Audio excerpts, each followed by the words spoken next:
इस wellness session में आप सबका मैं स्वागत करता हूं। नेक्स्ट वेलनेस जिसका नाम है, जो इनिशिएटिव है नेक्स्ट मनी का।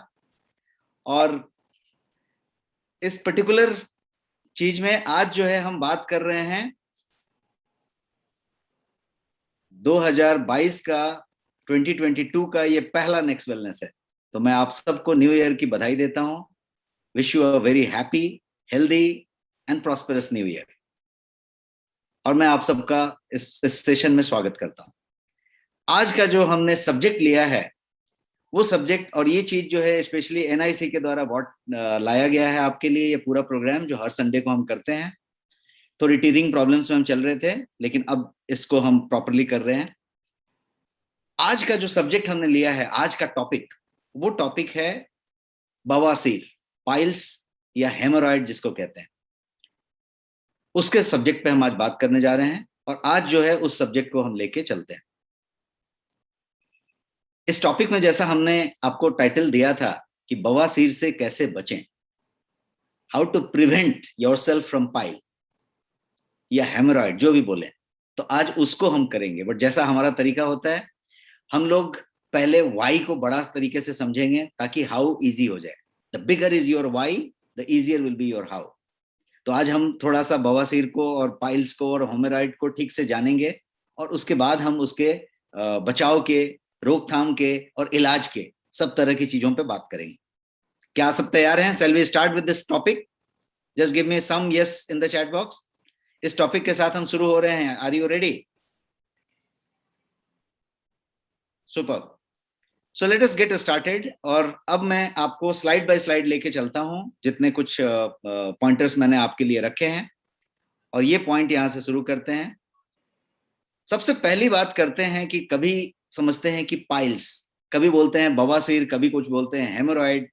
तो बवासीर जो चीज है वो क्या चीज है और पाइल्स क्या चीज है, हेमोरॉइड क्या चीज है? तो मैं आपको बताऊं कि बवासीर हिंदी वर्ड है और इसका इंग्लिश जो है वो पाइल्स है। तो पाइल्स मतलब बवासीर, और haemorrhoid is another term for piles. Piles को ही हेमोरॉइड कहते हैं।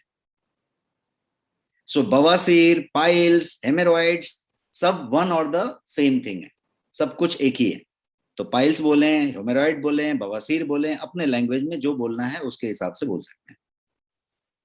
पाइल्स जो है बेसिकली एक लैटिन वर्ड है, जो पिला नाम के लैटिन वर्ड से आया है। लैटिन वर्ड है पिला, तो उससे ये पाइल्स बना है। और पिला का मतलब क्या होता है? तो बेसिकली छोटे छोटे बॉल्स। जब आप पिला का मतलब लैटिन में समझेंगे तो बॉल्स हैं छोटे छोटे, और आप जब नोटिस करेंगे तो यहाँ छोटे छोटे छोटे छोटे बॉल्स की बात हो रही है।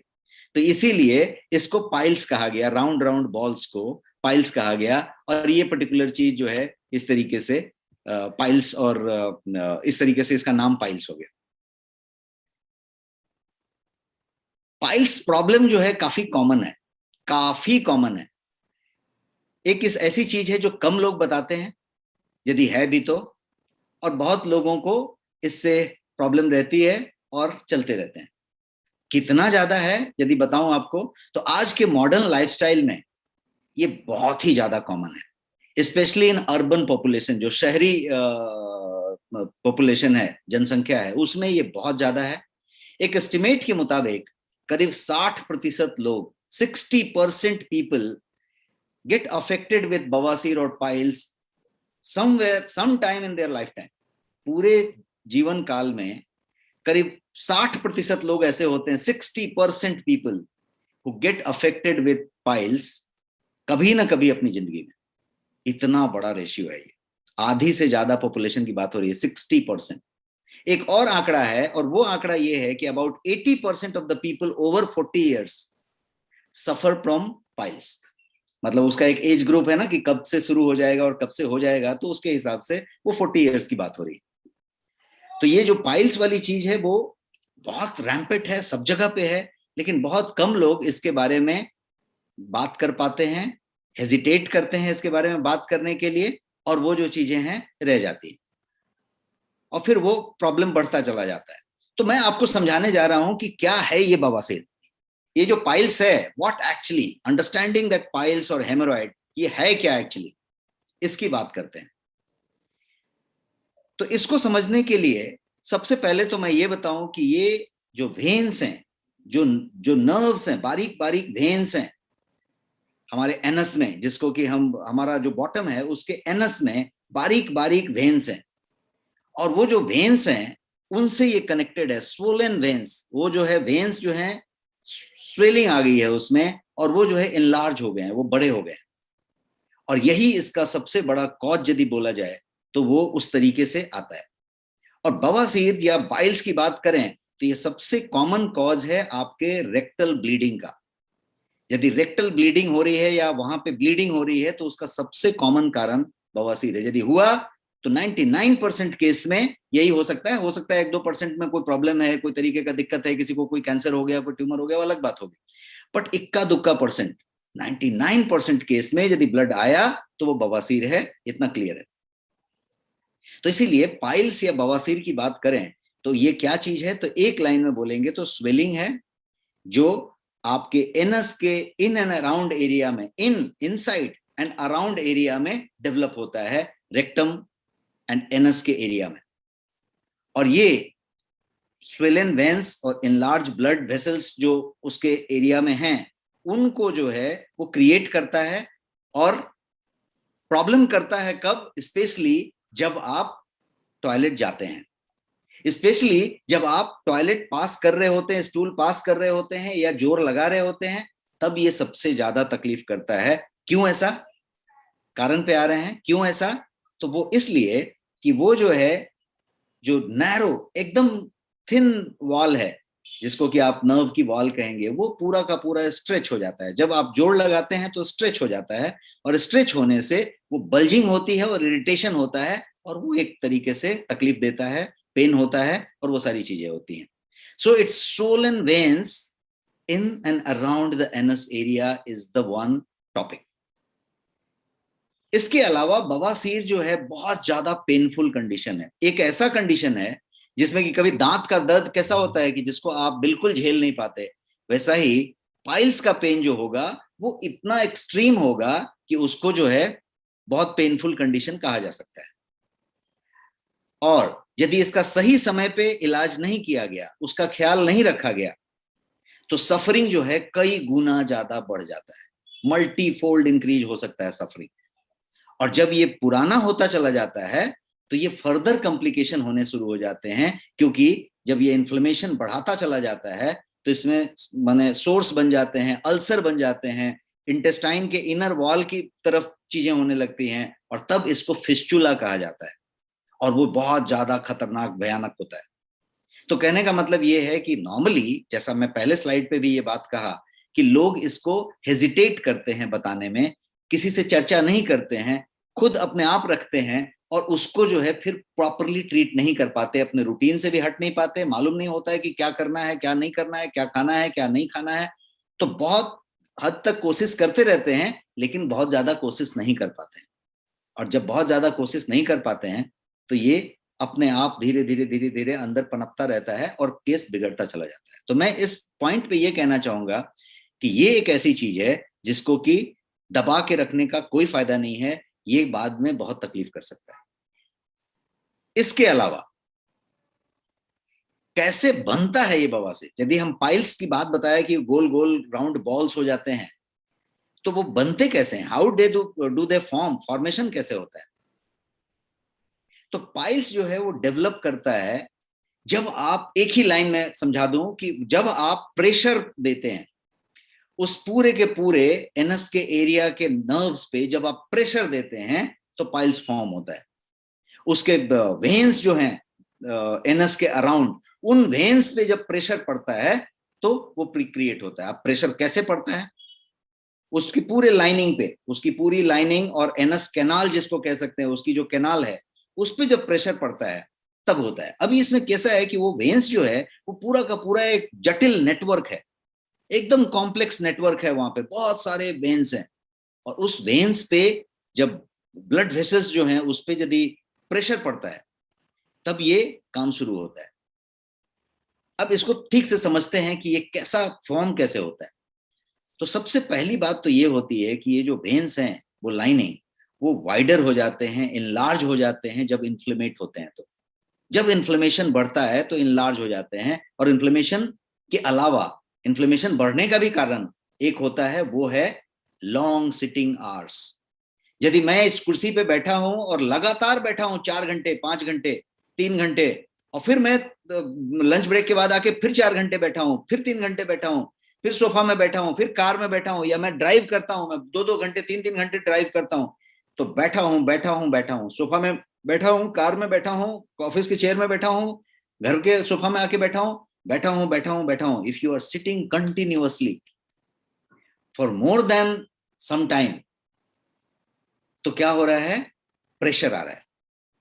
इसके अलावा कॉन्स्टिपेशन यदि है तो इन्फ्लेमेशन होगा, प्रेशर आएगा। यदि कॉन्स्टिपेशन होगा तो आप जो है ज्यादा जोर लगाएंगे, जोर लगाएंगे, प्रेशर आएगा।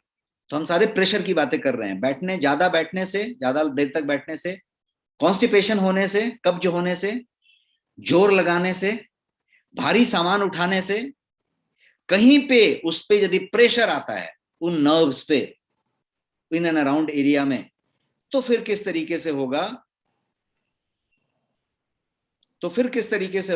यहां पे जो प्रेशर आएगा तो ये प्रॉब्लम आएगी।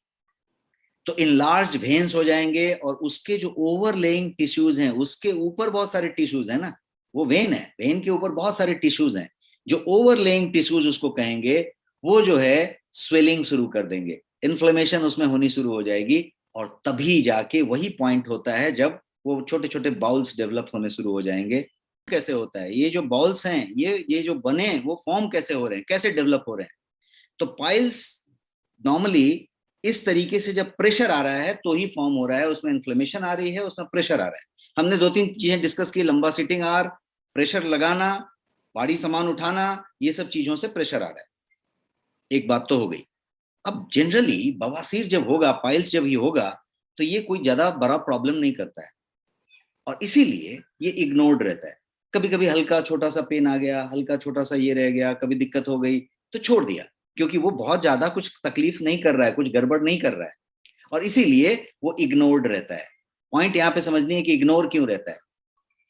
जब ये इग्नोर रहने लग जाता है तभी जाके अंदर वो डेवलप होना शुरू होता है, और वो फिर जाके आता है। जब तक फिजिकल सिम्टम या भौतिक लक्षण उसके प्रकट होने लगते हैं, जैसे ब्लीडिंग हो गया, पेन हो गया, वो सब जब बड़े लेवल पे स्टार्ट होने लग जाते हैं, तब जाके इसका नोटिस लिया जाता है, इसका संज्ञान लिया जाता है कि अच्छा ऐसा कुछ प्रॉब्लम लग रहा है ये तो, और तब जाके कंसर्न शुरू होता है, और वहीं पे काफी देर हो चुका होता है। अब बवासीर के कारण के बारे में बात करते हैं कि ये तो कैसे बना, फॉर्म कैसे हुआ, इसकी बात की। अब कारण के बारे में बात करते हैं। पहले तो ये पाइल्स जो है वो collection of inflamed and swollen tissues हैं, इसको हमने क्लियर समझ लिया। किस एरिया में? इन एनल कैनाल एरिया।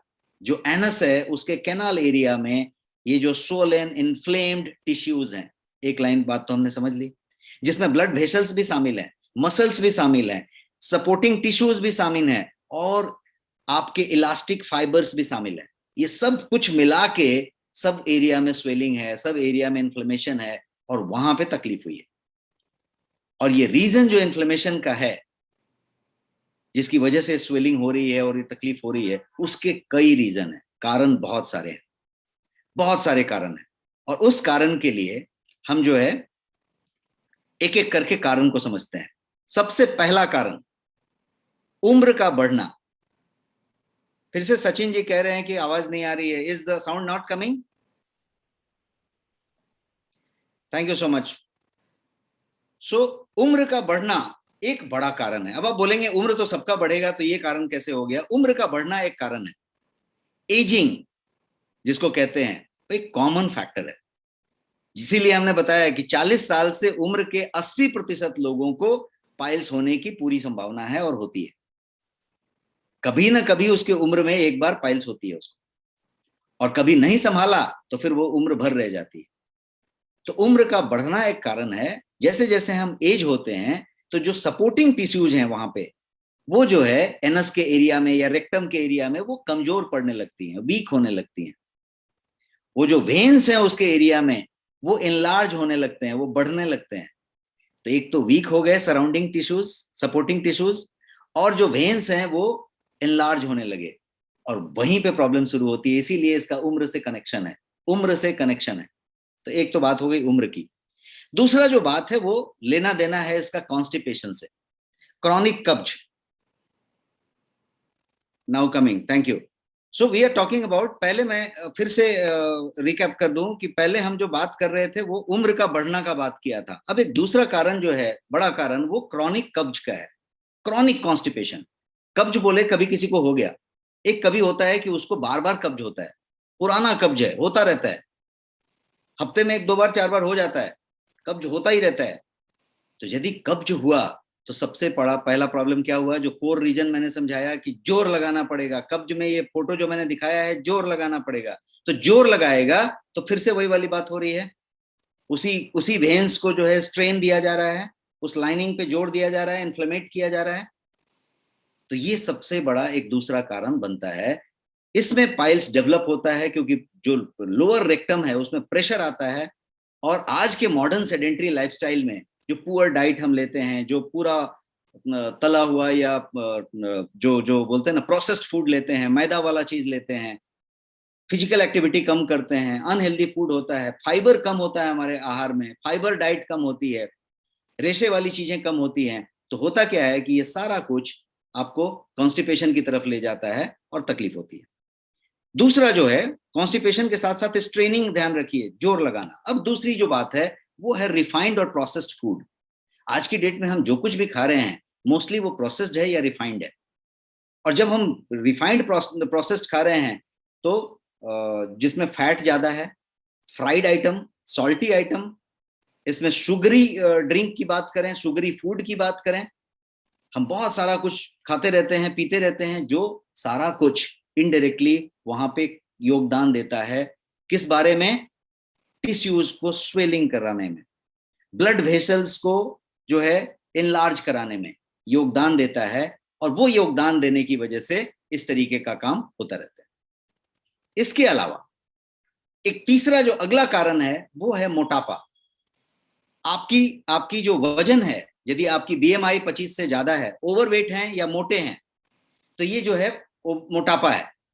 मोटापा एक ऐसा कारण बन जाता है जो आपको जो है पाइल्स की तरफ ले जाता है। अब मोटापा का पाइल्स से क्या संबंध है? सबसे पहला संबंध है पाइल्स से मोटापा का कि ये जो है, सबसे पहले आपका वजन ज्यादा है, तो आप जब बैठते हैं, कहीं पे, तो आपका पूरा वजन आपके बैक पे जाता है। तो मोटापा से प्रेशर बढ़ाने की बात है। एक नॉर्मल आदमी बैठेगा और एक 90 किलो का आदमी बैठेगा तो प्रेशर उसको ज्यादा मिलेगा, एक बात हो गई। ओवरवेट ओबेस पर्सन का एक और चीज होगा कि जो उसके ब्लड वेसल्स हैं उस एरिया में सराउंडिंग द एनस रेक्टम, उसमें ऑटोमेटिकली ज्यादा टॉक्सिकेशंस हैं, क्योंकि आपका जो बड़ी आंत है, जिसको कि आवाज नहीं आ रही है, सारे लोग टाइप कर रहे हैं, sound is not coming, sound is not coming.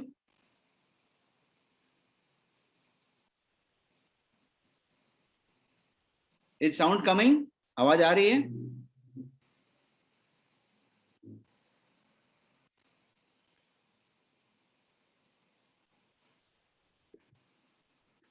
Okay great.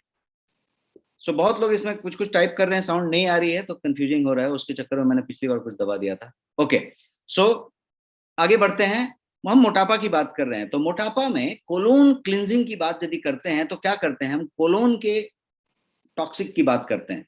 जब आप वाइसरल फैट की बात करते हैं तो उस फैट की बात करते हैं जो टॉक्सिकेशन से बना हुआ है, और कोलोन की बात करते हैं। तो मोटापा से टॉक्सिकेशन का संबंध है, वाइसरल फैट का संबंध है, और वाइसरल फैट और इसके अलावा आपका खुद का वजन जब सिटिंग पे प्रेशर देता है तो उसके सराउंडिंग ब्लड वेसल्स एरिया और जो है रेक्टम प्रेशराइज्ड होता है, और उससे एक कारण बनता है। अगला कारण जो है वो है देर तक एक ही जगह पे बैठना। देर मतलब कितना देर? मैं बोलूंगा 45 मिनट, 1 घंटे से ज्यादा। फिर से आप 3 मिनट के बाद बैठ जाइए, लेकिन आप जहां पे बैठे थे वहां पे 45 मिनट, 1 घंटे पे खड़े हो जाइए। 1 घंटे पे एक बार खड़े हो जाइए, और आप जितना भी फिटनेस बैंड वगैरह पहनते होंगे उसमें ये ऑलरेडी अलार्म होता है। आपके फोन में भी ये वाइब्रेशन हो सकता है, बट फिटनेस बैंड में होता है, वो ग्रुप करके आपको नब्ज दबा के बता देता है कि अब उठ जाओ। गेट अप, तो you get up and again sit down, get up and again sit down. तो एक बार यदि आप उठ गए 1 मिनट के लिए, 2-4 कदम चल लिया, things are released, blood circulation is changed.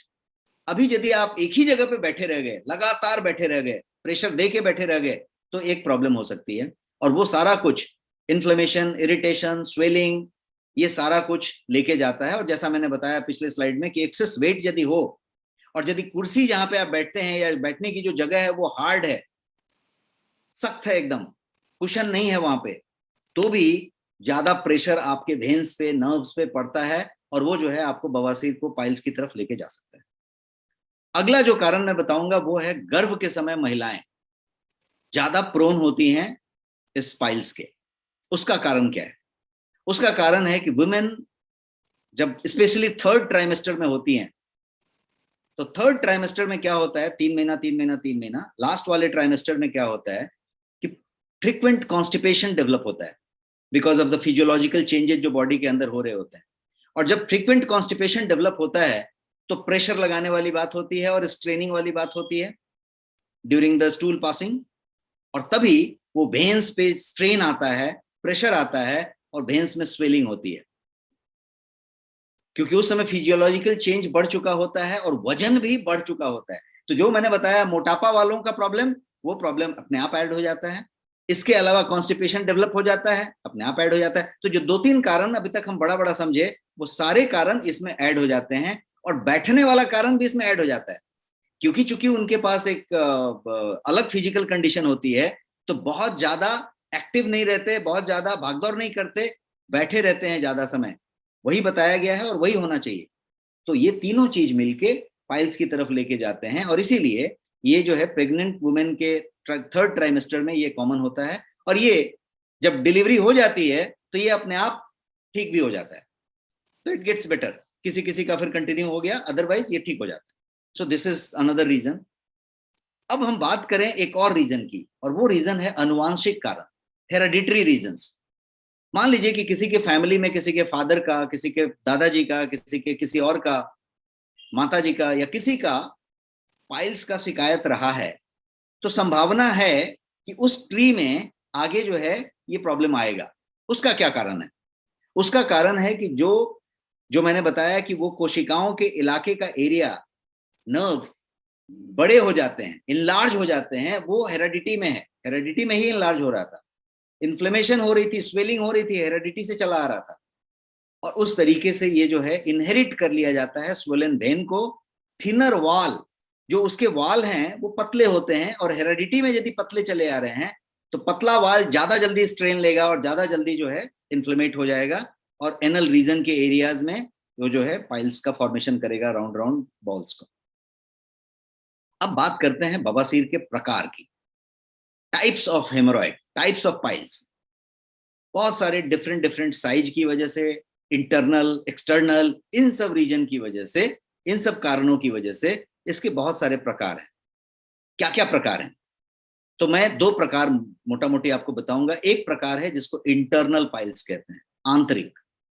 Internal piles develop कब होता है, कहां पे होता है? तो वो रेक्टम के अंदर डेवलप होता है, इसीलिए इसको इंटरनल हेमोरॉइड कहा जाता है। And this is most common type. ज्यादा से ज्यादा लोगों को यदि पाइल्स है, बवासीर है, होगा तो ये इंटरनल ही होगा। कॉमन टाइप इसको कहते हैं, most common type. Internal piles जो होते हैं वो टिपिकली 2 से 4 सेंटीमीटर एनस के अंदर सिचुएटेड होते हैं, उस एरिया में होते हैं। जस्ट 2 to 4 सेंटीमीटर का जो रेंज है अबव एनस, उसमें होते हैं। जो दूसरा टाइप है वो है एक्सटर्नल टाइप, बाह्य, बाहर का type. This external type of बवासीर, इसके बारे में यदि जाने तो ये जो है 2-3 सेंटीमीटर इनसाइड द एनस के एरिया में रहेगा, उसके सराउंडिंग में रहेगा।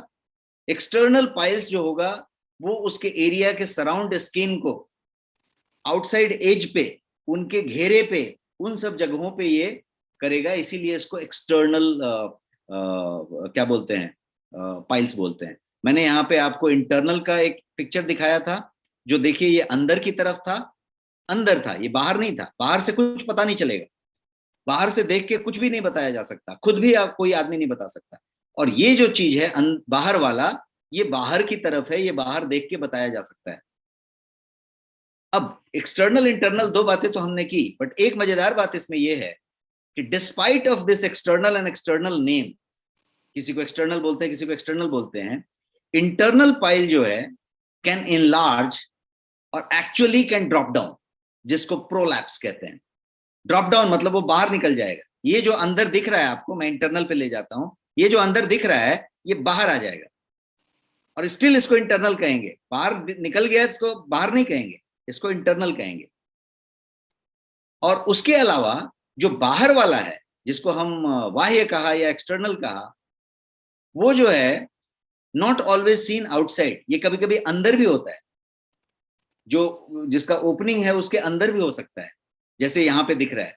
तो इसीलिए एक्सटर्नल इंटरनल नाम है, उसके पर्पस हैं, और उस तरीके से ये चीज जनरली इसका एक ग्रेड और क्लासिफिकेशन भी माना जाता है।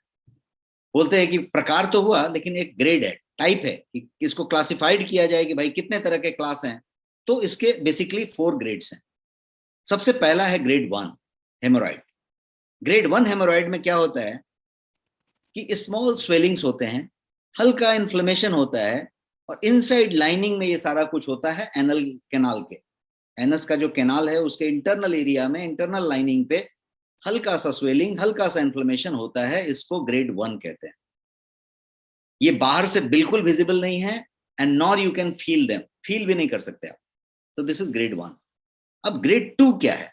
ग्रेड 2 हेमोरॉइड जो है उसमें ये थोड़ा सा लिटिल लार्जर हो जाता है, वही जो स्वेलिंग है, और वो जो है फिर भी, लेकिन बड़ा होने के बाद भी वो इनसाइड ही रहता है। मैंने यहाँ पिक्चर आपको दिखाया है, वो इनसाइड ही रहता है, कहीं बाहर नहीं जाता, इनसाइड ही रहता है एनस के। और ये जो है पार्टली पुश होता है ड्यूरिंग द स्टूल, जब आप पास कर रहे होते हैं या प्रेशराइज होता है तो पार्टली आउट होता है और फिर इन चला जाता है, अपने आप इन चला जाता है, स्प्रिंग्स बैक कह सकते हैं। बाहर आया, स्प्रिंग्स बैक इन, कभी बाहर पता नहीं चलता, दिखता नहीं। तो एक ये पहला वाला क्या था, ग्रेड 1, एकदम हल्का, एकदम छोटा, पता ही नहीं चले, ये पता चले कभी बाहर आया और चला गया। अब ग्रेड 3 की बात करते हैं। ग्रेड 3 हेमोरॉइड जो होता है, इस स्टेज में क्या होता है कि पाइल्स जो है आउटसाइड ऑफ एनस अपीयर हो जाता है, प्रकट हो जाता है, सॉफ्ट लंप की तरफ बाहर निकल जाता है सीधा। और निकल जाने के बाद आप उसको वापस इंसर्ट बैक भी कर सकते हैं, तो वापस इंसर्ट हो जाता है, लेकिन इंसर्ट करना पड़ता है। तो this is the third type. और जो ग्रेड 4 है, ग्रेड 4 में क्या होता है कि ये जो है थोड़ा काम बिगड़ चुका होता है, ये हैंग आउट हो जाता है, ये बाहर लटका रहता है,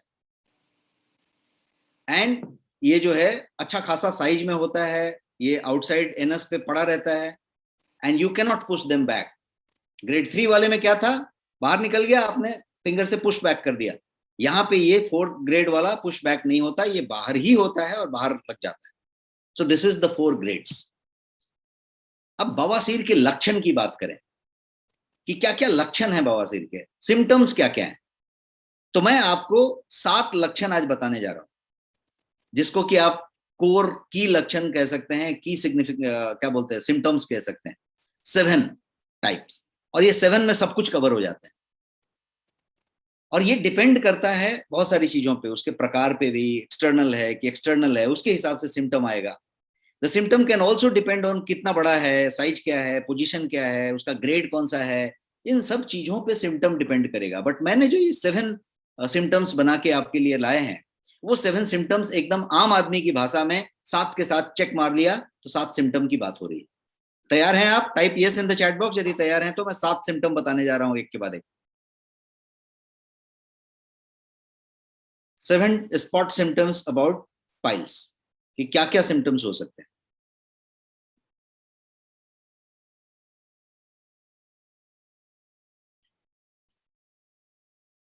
super, let us talk about पहला सिम्टम, द फर्स्ट वन। 7 मैं बताने जा रहा हूं, 7 का पहला, पेन और डिस्कंफर्ट इनसाइड और around the anus area.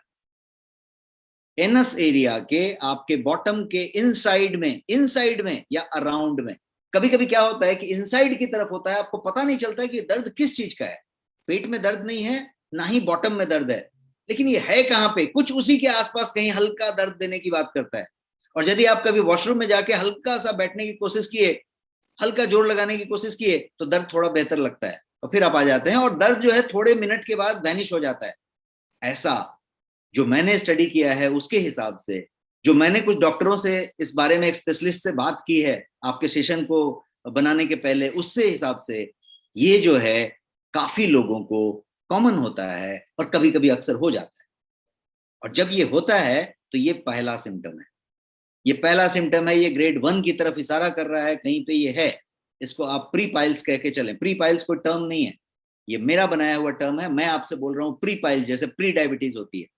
Pre diabetes का मतलब कि डायबिटीज होना कंफर्म है, यहाँ पे हो रही है कि प्री पाइल्स, आप उसकी तरफ बढ़ रहे हैं, वो तेजी से बढ़ रहे हैं।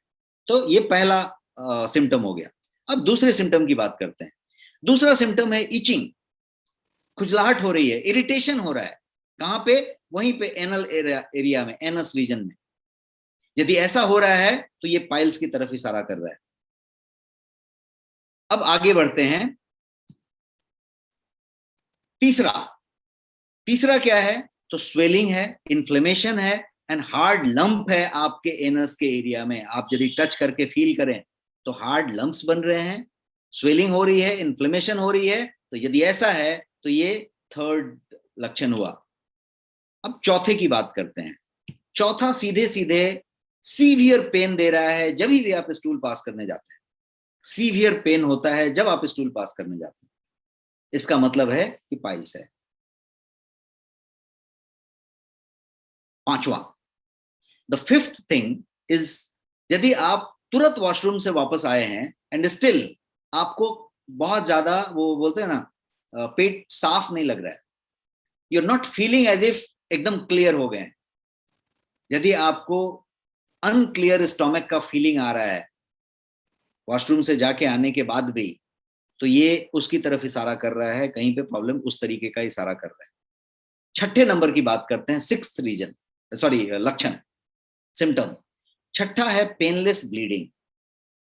कि पता चला कि आपका जो कमोड है या जहां पे आपने स्टूल पास किया है, वहां पे एकदम तेज लाल, चमकदार लाल कलर आ गया, ब्लड का कलर आ गया। चाहे तो वो स्टूल का कोटिंग था स्टूल के ऊपर, जो स्टूल पास आपने किया, या फिर सिंक पे ब्लड आ गया।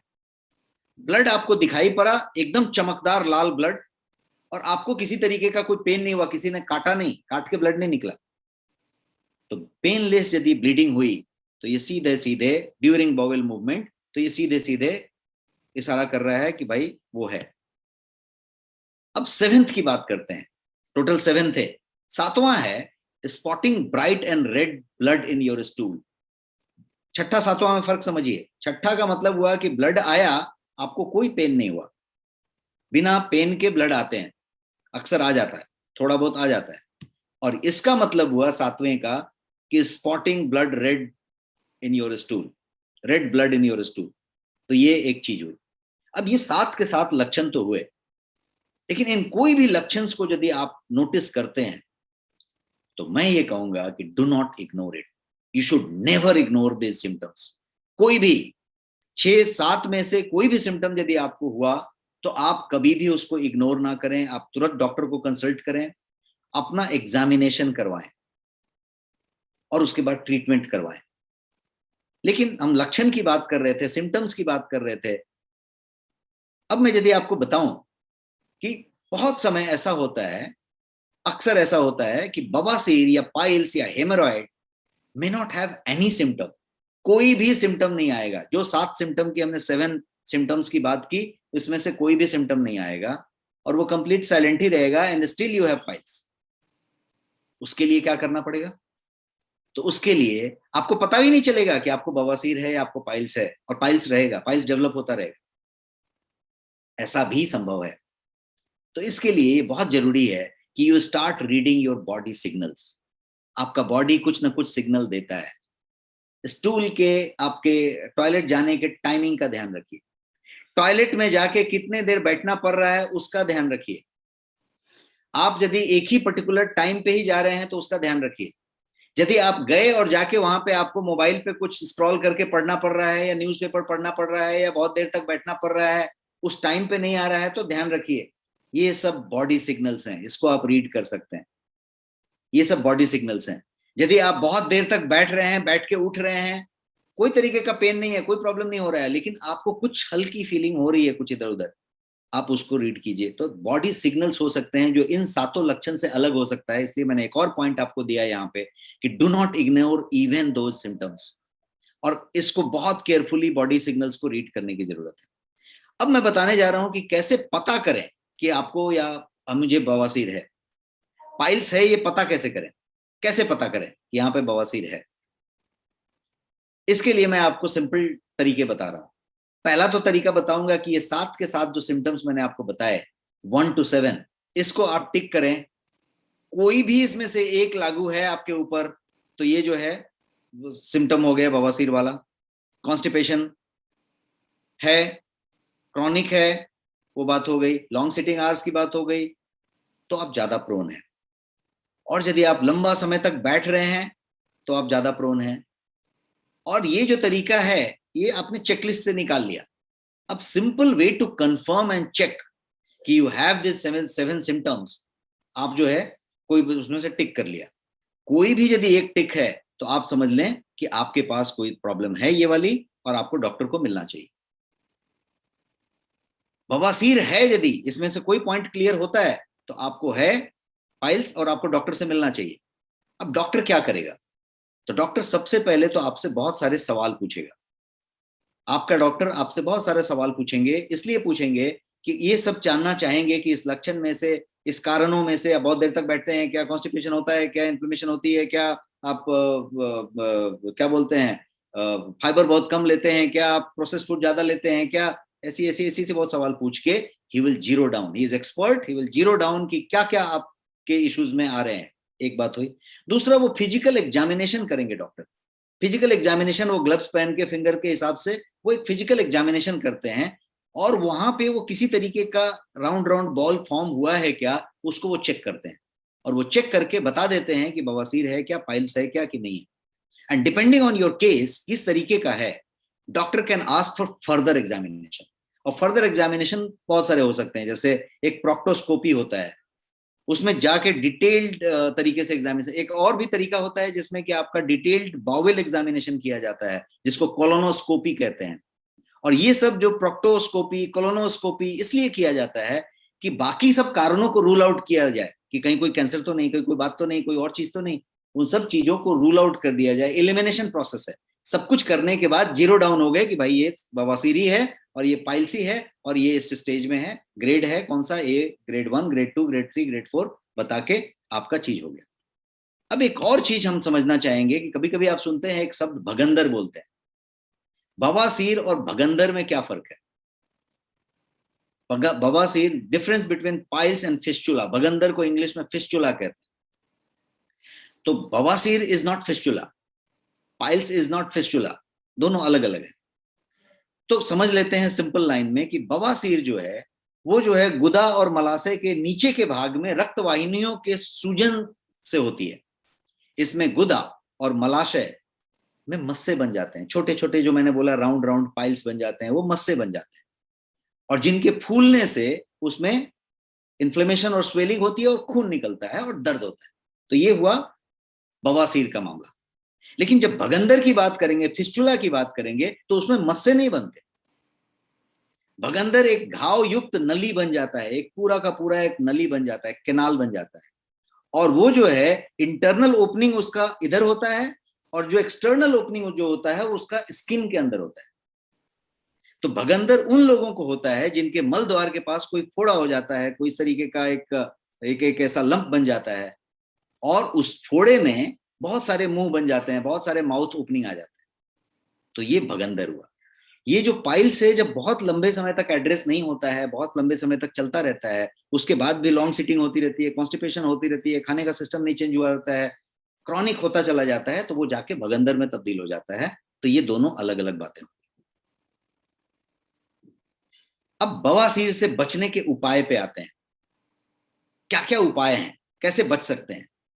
The best way to prevent piles और ह्यूमरॉइड या बवासीर is to keep your stool soft so that it can pass easily.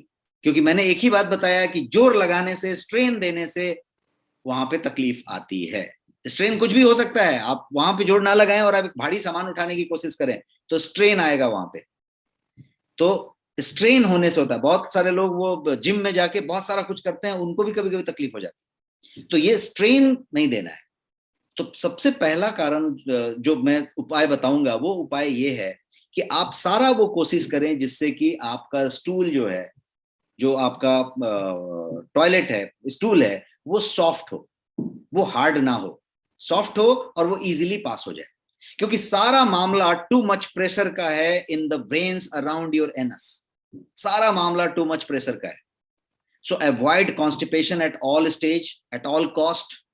दूसरा सजेशन मैं दूंगा, पहला था कि आप जो है उसको सॉफ्ट रखें। सॉफ्ट रखने के लिए बहुत सारा चीज कर सकते हैं। आप जो है खूब सारा पानी पिएं, हाई फाइबर फूड खाएं, फ्लूइड लें, बहुत सारा मट्ठा लें, जूस लें, पानी लें, ये लें, लिक्विड लेते रहें, लॉन्ग आवर्स तक मत बैठें, डू नॉट स्ट्रेन, जोर मत लगाएं, टॉयलेट में जाके 5-7 मिनट से ज्यादा मत बैठें। यदि आपका 10 मिनट पड़ जाता है, 10 मिनट हो जाता है, तो आप अपने आप से पूछें कि why it was 10 minute. Is the matter of 2 से 3 minute, take it 2 minute bonus, make it 5 minutes. Now if it is more than 5 minutes, ask yourself a question. And if you are more than 40 years of age, 40 साल से उम्र के ज्यादा के हैं और 10 minute से ज्यादा बैठते हैं, ask question, there is a problem, there is a problem. क्योंकि आप बैठे हैं इसका मतलब क्लियर नहीं हो रहे हैं, और क्लियर नहीं हो रहे हैं मतलब आप जोर लगा रहे हैं। कनेक्टेड है, बातें एक दूसरे से कनेक्टेड है। और जैसे ही एज सुन एज आपको अर्ज आए वॉशरूम जाने का, as soon as you feel the urge of going to washroom, go immediately, don't hold it. कभी भी ऐसा नहीं हो कि आपको वॉशरूम जाने की इच्छा हो रही है और आप ऑफिस में हैं या कोई मीटिंग में है या कहीं पे हैं और ऐसी बातें हैं वैसी बातें, don't do that. जैसे ही फीलिंग आए, don't hold it, go immediately. Because if you hold it, it will create that same pressure वाला मामला, और वो जो है veins around your anus will get inflamed और वो प्रॉब्लम होएगा। तो धीरे धीरे छोटा छोटा टुकड़े में जाके ये होगा। तो मैं कुछ ऐसे तरीके बता रहा हूं जो शायद आपको रेडिली कहीं पे नहीं मिलेंगे, कोई बुक्स में नहीं मिलेंगे, कोई इंटरनेट में नहीं मिलेगा, बट मैं आपको कोई पॉइंट्स बता रहा हूं जो बहुत प्रैक्टिकल पॉइंट्स हैं। और वो प्रैक्टिकल पॉइंट्स को यदि आप फॉलो करें तो बचने के उपाय सारे हो सकते हैं। जैसा कि मैंने बताया कि 60% लोग अपनी जिंदगी में कभी ना कभी बवासीर से प्रभावित होते हैं, and 80% people above 40 years of age get बवासीर। तो पॉइंट ये है कि हमें ध्यान रखना है कि हमें अपने को उससे अलग नहीं समझना है। कभी ना कभी आप प्रोन हो सकते हैं, उसका ध्यान रखना है। एक और चीज हो सकती है इसमें कि आप एक्सरसाइज करें, अपने आप को एक्टिव रखें, सेडेंटरी ना रहें, पड़े ना रहें, बैठे ना रहें। राइज अर्ली, अनदर रीजन, आप जल्दी सुबह उठें। देर तक सोएंगे, कॉन्स्टिपेशन बढ़ेगा, कॉन्स्टिपेशन बढ़ेगा, जोर लगाना पड़ेगा, जोर लगाना पड़ेगा, इन्फ्लेमेशन बढ़ेगा, स्वेलिंग बढ़ेगी और उसको जो है स्ट्रेन मिलेगा। एक बात हो गई। खाने में non spicy food, healthy food खाएं, चोकर वाली चीजें खाएं, रेशेदार चीजें खाएं, सबूत फल खाएं, सबूत अनाज खाएं, जो भी कुछ खाएं, प्रोसेस्ड चीजें ना करें, मैदा ना लें, ब्रेड, पास्ता, पिज्जा, है ना, नूडल्स, ऐसी चीजों से दूर रहें, बिस्किट, फरसान, नमकीन, इन चीजों से दूर रहें। तो एक चीज ये बात हुई। इसके अलावा कुछ हमें बोलते हैं ना डूज एंड डू नॉट्स, क्या करें और क्या ना करें, डूज एंड डोंट्स। तो डूज में वही वाली सारी चीजें जो जो करना चाहिए जो मैं अभी बता रहा था, बट फिर से यदि गिनना है एक दो और एक्स्ट्रा पॉइंट, तो पहला है कि drink lot of fluid and eat plenty of fibre. बहुत सारे फाइबर खाएं, बहुत सारे पानी पिएं, बहुत सारा लिक्विड लें। वार्म बाथ लें, यदि बवासीर है, पाइल्स है, तो वार्म बाथ लें, वो आपके इचिंग को और पेन को ईज करेगा बेटर देन एनी मेडिसिन। तो टब में पानी लेके या कोई तरीका करके, हाइड्रोथेरेपी कह सकते हैं, वार्म वाटर, उसमें बैठ जाएं, उसकी बात करें, तो एक वो हो गया। आइस पैक का इस्तेमाल कर सकते हैं, टॉवेल में लपेट के भी आइस का इस्तेमाल हो सकता है, बट आइस पैक बाजार में आते हैं जिसको आप लेके फ्रीजर में रख सकते हैं, और निकाला तो वो आइस ऑलरेडी उसमें जेल जैसा रहता है और वो चीज हो सकता है। तो आइस पैक का इस्तेमाल कर सकते हैं टू ईज द डिस्कम्फर्ट, यदि बहुत ज्यादा है तो ईज हो सकता है उससे। आप बॉटम को क्लीन और ड्राई रखें, ये एक बड़ा नुस्खा है। क्या करें क्या ना करें, में पहला चीज करें कि क्लीन एंड ड्राई रखें। अब ड्राई करने के लिए रगड़ के ना पोंछ दें, बिल्कुल पैट करें, उससे ज्यादा रगड़ने का, बिल्कुल उसको किसी तरीके का घर्षण नहीं आना चाहिए। तो कभी कभी क्या होता है कि घर्षण देने से पेन हो रही है, इसलिए उसको पोंछते नहीं है ठीक से, और पोंछते नहीं है तो वो वेट रहता है, और वेट रहने से नुकसान ज्यादा है। तो ड्राई रहे और बिना रगड़े ड्राई रहे, पैट करके। इसके अलावा आप एक्सरसाइज रेगुलरली करें, यदि पाइल्स है तो एक्सरसाइज को बढ़ाएं, एक्सरसाइज रेगुलरली रखें। अल्कोहल यदि लेते हैं, कैफीन लेते हैं, तो say no to it. These both are going to create the problem bigger and bigger. Piles है तो पाइल्स, यदि आप शराब पीते हैं, अल्कोहल लेते हैं, या फिर कोई तरीके का कैफीन लेते हैं, ज्यादा चाय पीते हैं, ज्यादा कॉफी पीते हैं, इस तरीके की चीजें करते हैं, तो कई फोल्ड बढ़ जाएगा। मैदा और प्रोसेस फूड मैंने ऑलरेडी बता दिया, आपको मना किया। अब क्या क्या नहीं करें, ये बातें हमने डिस्कस की। एक और चीज हो सकता है कि आप जो है अर्ज को इग्नोर ना करें, उसको कभी हार्ड ना होने दें, पुश कभी ना करें, बहुत ज्यादा हार्ड पुश ना करें। और पेन किलर्स यदि आप ले रहे हैं तो उसमें कोडीन टाइप का कोई जो तत्व हो तो वो ना लें, क्योंकि वो कॉन्स्टिपेशन करेगा, और कॉन्स्टिपेशन होएगा तो फिर आपको प्रेशर करना पड़ेगा, जोर लगाना पड़ेगा। बहुत सारे लोग पेन किलर लेते हैं क्योंकि पेन किलर की जरूरत पड़ी। कुछ लोग आइब्रोफ्रेन लेते हैं।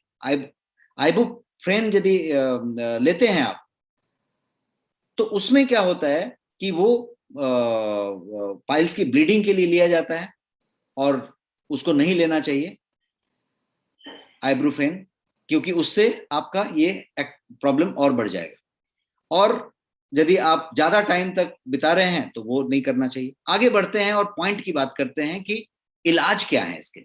यदि हम बोले कि नहीं भाई, तो बहुत ज्यादा प्रॉब्लम हो गया, डॉक्टर के पास गए, अब डॉक्टर इलाज कर रहा है, तो क्या क्या इलाज हो सकता है। तो सबसे पहले तो पाइल्स, हमेशा से ध्यान रखें कि पाइल्स अपने आप क्लियर हो जाता है, मोस्ट ऑफ द केसेस में अपने आप क्लियर हो जाता है। If the symptoms are severe, फिर भी परसिस्ट कर रहा है, तो आप जो है ट्रीटमेंट रिक्वायर्ड है, और यदि उससे भी ज्यादा सीरियस है तो सर्जरी भी रिक्वायर्ड है। और पाइल का जो ट्रीटमेंट है वो जो है डिपेंड करेगा कि इंटरनल है कि एक्सटर्नल है, थोड़ा कम है कि थोड़ा ज्यादा है, ग्रेड 1 है कि ग्रेड 2 है कि ग्रेड 3 है कि ग्रेड 4 है, सब पे डिपेंड करेगा आपका treatment. Grade 1 and 2 of internal haemorrhoid की बात करें, यदि अंदर वाले की, उसका ग्रेड 1 और 2 जनरली मेडिसिन से और उसके कोई ऑइंटमेंट से या किसी तरीके की चीजों से, क्या खाएं क्या ना खाएं, क्या करें क्या ना करें से बढ़िया से ट्रीट हो जाता है। और in some cases doctor can prescribe some kind of gels and कुछ ऑइंटमेंट लगाने का, उतने तक काम हो जाता है। ग्रेड 1 ग्रेड 2 की बात हुई। अब इंटरनल का जो ग्रेड 3 है, उसमें आप देखेंगे तो इंटरनल हेमोरॉइड को भी ट्रीट किया जा सकता है ग्रेड 3 लेवल के, by diet, by planning, by things, उसमें इंटरवेंशन किए बिना, माने सर्जिकल इंटरवेंशन किए बिना। और जो ग्रेड 4 है, उसमें जो है आपको जो है इंटरवेंशन की कभी जरूरत पड़ती है। और जब एक्सटर्नल पाइल की बात करें तो उसको ट्रीट करने के लिए डॉक्टर आपको बहुत सारे तरीके के हेमोरॉइड का क्रीम देंगे, आइस पैक की बात करेंगे, स्वेलिंग की बात करेंगे, बिकॉज वो बाहर वाला है, उसको उस तरीके की ट्रीटमेंट देनी पड़ेगी। और कुछ केसेस में यदि सीवियर है तो डॉक्टर आपको सर्जरी के लिए सजेस्ट करेंगे। और सर्जरी जैसे हेमोरॉइड डेक्टोमी बोलते हैं, हेमोरॉइड डेक्टोमी, ये एक सर्जरी है। इसके अलावा जो है हेमोरॉइड का आर्टरी लिगेशन भी एक होती है, और एक स्टैपलिंग कहते हैं। तो ये इन इस तरीके के अलग अलग होते हैं। बट मैं जो बताना चाहता हूं यहाँ पे वो ये कि अपना इलाज अपने हाथ, ऐसा यदि आप कॉन्सेप्ट पे चलें तो ये सारा कुछ आपके परहेज से, आपकी चीजों से बेहतर हो सकता है, और आपको शायद सर्जरी पे जाने की जरूरत ना पड़े यदि आप बढ़िया कोलोन क्लींजिंग कर लें तो। हाउएवर, यदि एकदम सर्जरी के लिए आप आ चुके हैं उस स्टेज में, डॉक्टर कह रहे हैं, आपको डॉक्टर से समझने की जरूरत होगी। बट आपको शायद उसकी जरूरत ना पड़े, यदि आप बढ़िया से क्लींजिंग करते हैं और सप्लीमेंट्स लेते हैं तो आपको उसकी जरूरत नहीं पड़ेगी। एक तो मैं आपको बताऊंगा कि आप जो है अश्विनी मुद्रा एक योग का आसन है, बहुत सारे लोग करते भी होंगे, जानते भी होंगे। ये योगा का एक आसन है जिसको अश्विनी मुद्रा कहते हैं। ये अश्विनी मुद्रा यदि आप करते हैं और यदि आपके पास पाइल्स है तो आपको करना ही चाहिए, और यदि नहीं है तो भी करना चाहिए, बिकॉज ये सीधा उसके लिए कामदायक चीज है, काम करने वाला चीज है। तो एक हुआ। फिर से यदि मैंने अपना लाइन रिपीट करूं कि अपना इलाज अपने हाथ, तो आप जो है क्लिनजिंग कर सकते हैं, और क्लिनजिंग थेरेपी करने के बाद आप सप्लीमेंट ले सकते हैं। और आपके लिए सप्लीमेंट्स हैं यहाँ पे जो मैं बता रहा हूँ, ये एक स्लिम एंड डिटॉक्स नाम का सप्लीमेंट है। ये सप्लीमेंट यदि आप यूज कर रहे हैं तो आपको गारंटीड फायदा होगा। इस तरीके के रिजल्ट्स हैं इसके। इसमें पर्पस क्या है? ये पाइल्स की कोई दवाई नहीं है, it's not a medicine, it is just a supplement जिसका काम कोलोन क्लिनजिंग है। बेसिकली वेट लॉस के लिए यूज करते हैं, कोलोन क्लिनजिंग के लिए यूज करते हैं। बट ये आंवला के रेशे से बना हुआ है। इसका पूरा का पूरा जो 50+ इंग्रेडिएंट में से जो मेजर इसका जो इंग्रेडिएंट है वो आंवला का रेशा है, और फिर बहुत सारे हर्ब्स हैं। तो आंवला का रेशा एक फाइनेस्ट क्वालिटी का फाइबर है, और वो फाइबर सारे हर्ब्स के साथ मिलके आपके कोलोन को क्लिंज करता है, आपके स्टूल को सॉफ्ट करता है। और जब आपका स्टूल एकदम सॉफ्ट हो जाता है तो आपको जोर नहीं लगाना पड़ता है, और इसके जो तत्व हैं, इसके अंदर जो सारे इंग्रेडिएंट हैं, वो जो हैं आपके इन्फ्लेमेशन को सीज करती हैं, बहुत कम करती हैं, कॉन्स्टिपेशन घटाती हैं।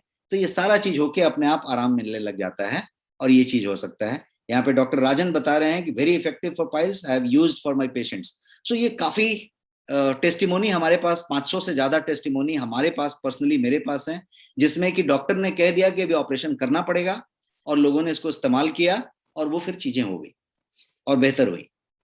तो ये है जिसके अंदर डिटॉक्स के सारे सामान हैं, बहुत सारे इंग्रेडिएंट हैं, और ये काफी बढ़िया सा प्रोडक्ट है।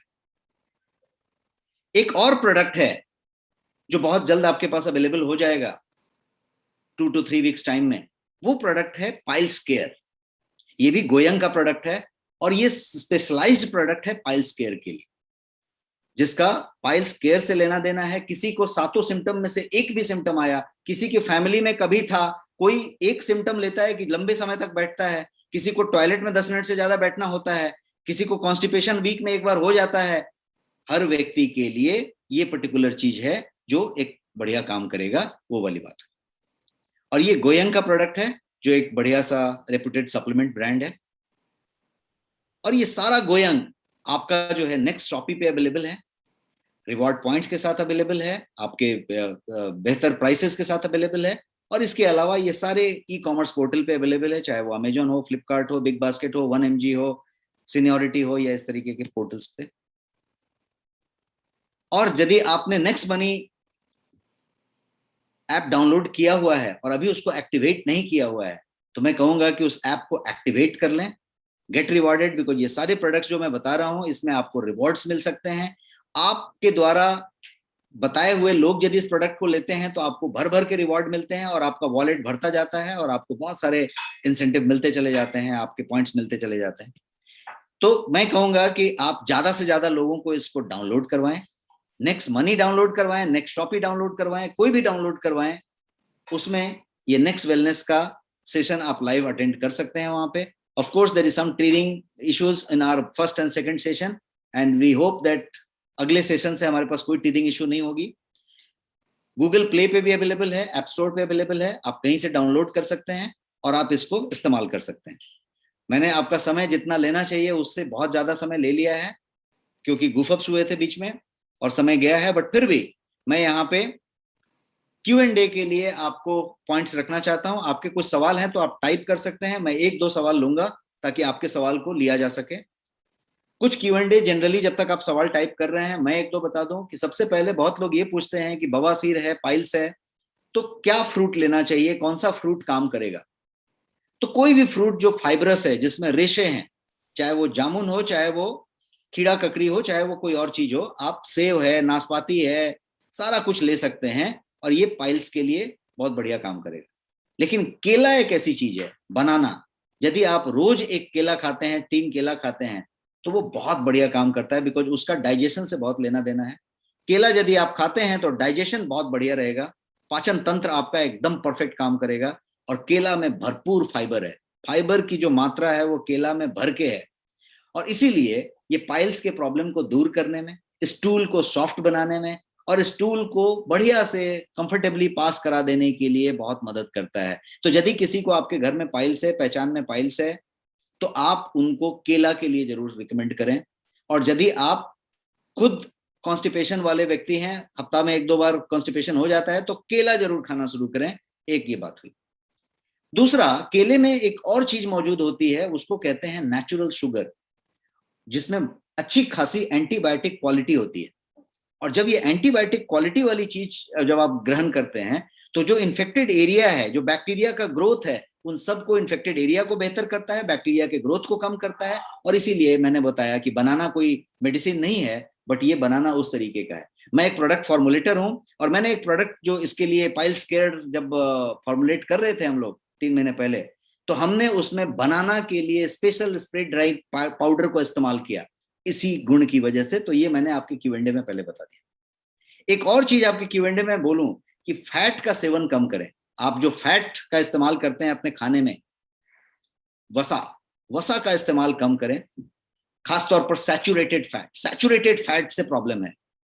और एक चीज का कर सकते हैं कि कैफीन से दूर रहें, अल्कोहल से दूर रहें, चाय, कॉफी, इस तरीके की चीजों से आपका कॉन्स्टिपेशन बढ़ेगा तो जोर लगाना पड़ेगा तो फिर से ब्लीडिंग होगी, फिर से डेवलप होगा, और फिर से स्ट्रेन आएगा, उनकी झिल्लियों पे तकलीफ आएगी, और फिर उसको आप संभाल नहीं पाएंगे, वो फिर एडवांस स्टेज में चलता चला जाएगा। इसलिए यदि पाइल्स है, पाइल्स की शिकायत है, कॉन्स्टिपेशन रहती है, चाय कॉफी जीरो डाउन कर दें, बंद कर दें, स्टॉप कर दें। एक बात हो गई। कब्ज की समस्या है तो उसका ध्यान रखें। अल्कोहल की बात करेंगे, कोई बोले कि भाई दारू क्यों नहीं पीना है, भाई दारू से इसका क्या कनेक्शन है? दारू से कनेक्शन है। अल्कोहल यदि आप लेते हैं तो अल्कोहल में ड्यूरेटिक इफेक्ट होता है। और ड्यूरेटिक इफेक्ट क्या करता है? तो ड्यूरेटिक इफेक्ट आपके शरीर के पानी को कम करता रहता है, बिकॉज आपको बार बार यूरिनेशन जाना पड़ता है, बार बार पेशाब करने जाना पड़ता है। तो जब बार बार पेशाब जाना पड़ता है तो आपका शरीर में पानी की कमी कम हो जाती है, और उससे बवासीर की समस्या बहुत बढ़ जाती है। तो ये सब कुछ सवाल तो मैंने बता दिए। अब मैं आपसे जानना चाहता हूं कि is there any question for you? कुछ है तो आप पूछें, और अदरवाइज क्या पूछा है, शुगर वाले कैसे खा सकते हैं? ये शुगर वाले केला खा सकते हैं। केला का ग्लाइसेमिक इंडेक्स बहुत ज्यादा नहीं होता है। अब पूरा केला का पूरा एक डजन लेके खाने की जरूरत नहीं है, बट 2 केला शुगर वाले खा सकते हैं, अनलेस अदरवाइज वो एकदम इंसुलिन डिपेंडेंट है और बहुत सारा चीज है, तो केला खा सकते हैं शुगर वाले।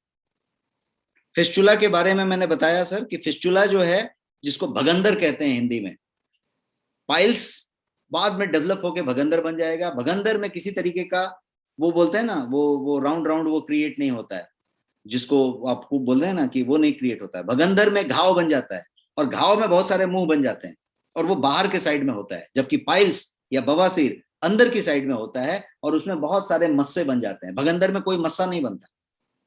यस, और कोई क्वेश्चन था?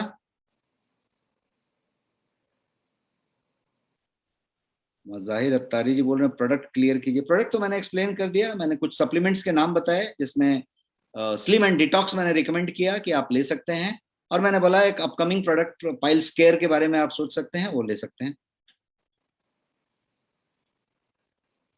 सो I think we are done with this thing. आपके पास कोई नया सवाल तो मुझे नहीं दिख रहा है अभी चैट में। Yes, so we are done with this session. Thank you so much, and it was a wonderful session. Thank you for your interest and time. अगले संडे को 8 PM हम फिर से मिलेंगे एक नए सब्जेक्ट के साथ, और तब तक के लिए बहुत ख्याल रखिए आप अपना, क्योंकि ओमाइक्रॉन बहुत तेजी से फैल रहा है, और एक बार फिर से एक वेव की तरफ बढ़ रहा है सब चीज। तो बहुत ज्यादा सुरक्षित रहने की जरूरत है, सेफ रहने की जरूरत है। और मैं कोशिश करता हूं कि अगले सेशन में हम लोगों की ये टेक्निकल हिचेस पूरी तरीके से खत्म हो चुकी होंगी, और हम जो है बिना किसी रुकावट के, बिना किसी ऑब्स्टिकल के पूरी तरीके से कर पाएंगे। Thank you so much and good night.